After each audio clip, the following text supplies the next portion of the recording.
بسم اللہ الرحمن الرحیم۔ السلام علیکم معزز ناظرین و سامعین، سارہ وائس میں خوش آمدید۔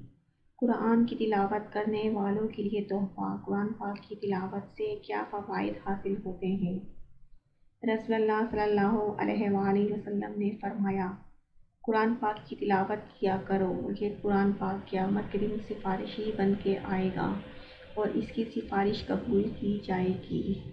جو قرآن کی تعلیمات پر اپنی زندگی میں عمل کرے گا، یہ قرآن پاک اسے جنت میں لے جائے گا، اور جو قرآن کی تعلیمات اپنی زندگی نہیں گزارے گا، یہ قرآن مرنے کے بعد قیامت کے دن اس کے خلاف گواہی دے گا اور اسے دوزخ میں لے جائے گا۔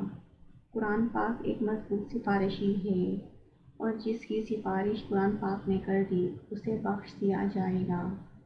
قیامت کے دن قرآن پاک خوبصورت انسان کی شکل میں آئے گا اور کہے گا، اے مومن، مجھے پہچانتے ہو؟ میں وہ قرآن ہوں جسے تو دن میں روزے کی حالت میں پڑھتا اور رات کی تاریکیوں میں اللہ کے سامنے کھڑے ہو کر میری تلاوت کرتا، اور ہر انسان اپنی تجارت کے پیچھے دوڑتا ہے۔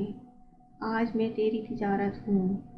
اور پھر یہ قرآن اللہ سے اس شخص کی سفارش کرے گا، اے اللہ، اس اپنے بندے کو انعام سے نوازیں۔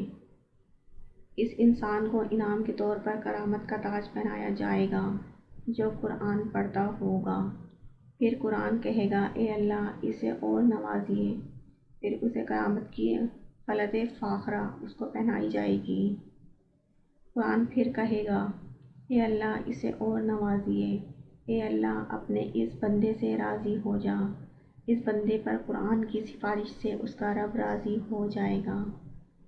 اندھیری قبر میں انسان اکیلا ہوتا ہے، قرآن پڑھنے والے کی قبر کو اللہ باغیچہ بنا دیں گے۔ رسول اللہ صلی اللہ علیہ وآلہ وسلم نے فرمایا، قرآن مجید کی ایک سورت ہے جس کی 30 آیات ہیں۔ یہ سورت تبارک سورہ ملک ہے۔